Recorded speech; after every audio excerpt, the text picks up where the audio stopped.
नाज़रीन, फैज़गंज वेझो ॻोठ ज़मान ख़ान शहर जो प्राइमरी स्कूल बुनियादी सहूलतुनि खां वांझल आहे। हिन जदीद दौर में बि स्कूली इमारत, फर्नीचर ऐं बिजली जहिड़ियुनि सहूलतुनि खां महरूम बणियल आहे। तफ़सीलनि लाइ पेश आहे फैज़गंज मां अमर शहर जी हीअ रिपोर्ट। असां हिन वक़्तु फैज़गंज तालके जे पक्का चांग भर में ॻोठ ज़मान ख़ान शहर में मौजूद आहियूं। प्राइमरी स्कूल आहे जिथे तव्हां ॾिसी सघो था त न फर्नीचर आहे न स्कूल जी बिल्डिंग आहे। हिकिड़ो मन आहे जंहिंमें ॻोठाणा पंहिंजी मदद पाण तहत बेंचूं ऐं खटूं रखी ऐं हिते जेको आहे सो तालीम ॾियारे रहिया आहिनि, पंहिंजे ॿारनि खे तालीम पिया ॾियारनि। जेको आहे सो का बि गवर्नमेंट जी सहूलियत हिन स्कूल में न आहे। इन करे अचो त हिते ॻोठाणनि सां ऐं वालदेन सां ऐं उस्तादनि सां ॻाल्हि ॿोल कंदासीं त उन्हनि जो छा चवणु आहे। स्कूल में सहूलियत न बेंचूं न छा हे बि ॻोठाणनि मनो ठाहे तयारु कयो आहे। स्कूल में का बि बेंच कान्हे का, सिर्फ़ु 2 बेंचूं ॿिए स्कूल मां वठायूं हुन मां। इन खां अलावा गर्मी ज़्यादा, न पखो आहे न बिजली आहे, का बि सहूलियत कान्हे। अगम फज़ल शाह जे तवण ते बिल्डिंग मंज़ूर थी जेका अॼु खड़ी वई आहे।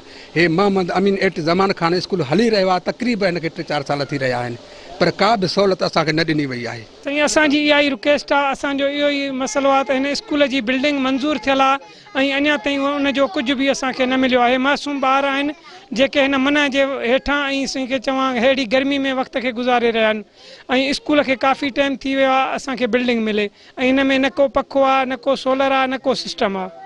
असांखे बिल्डिंग खपे, असांखे बेंच खपनि, असां सभु कुझु पंहिंजो बेंचूं वेचूं आहिनि। असांखे बिल्डिंग खपे, असांखे स्कूल जी का सहूलियत न आहे। असांखे बिजली बि खपे, स्कूल में पखा खपनि। पानी वठणु आयूं असां न मनाई आहे न बिल्डिंग के न छू न छा स्कूल में सोलर भी कोन्हे, गर्मी आहे वॾी। बिल्डिंग मनाई ठाहे वेठा आहियूं, न कोन बेंचूं, न कोन पखा, न का बिजली, न को सोलर। खे 11 साल थिया आहिनि हलंदे, पर इन कंडीशन में, इन मन में, इन खटुनि ते गवर्नमेंट जे तरफ़ां असांखे का बि सहूलियत कान्हे। मूं इंतिहाई इलाही घणी कोशिशि कई आहे, TO ताणी, डायरेक्टर ताणी, हद जे MNA MPA ताणी बाबा असांजे ॻोठ जी स्कूल जी बिल्डिंग मंज़ूरु कयो ऐं उहा बिल्डिंग मंज़ूर बि आहे MNA साहब जे तरफ़ां, पर उन जो कमु चवनि था अॼु शुरू थींदो, सुभाणे शुरू थींदो, टेंडर पास थींदो, हीअं थींदो। इंतज़ार में असांखे 10 साल 11 साल इन कंडीशन में गुज़रिया आहिनि। हाणे मां मुतालबो कंदुसि वक़्ती हुक्मराननि खां त महिरबानी करे हिन पंहिंजे मासूम ॿारनि ते, हे मासूम ॿार उहे आहिनि जेके तव्हां असांजो मुस्तक़बिल आहिनि, ही सुधरी विया, ही पढ़ी विया त ही मुआशिरे खे साफ़ ऐं सुथरो रखंदा। ईअं ई महिरबानी करे हिन हे ॿार उहे त जंहिं जे वालदेन जे वोटनि सां तव्हां ऑफिसर थियो था, तव्हां ऐवाननि ताणी पहुचो था।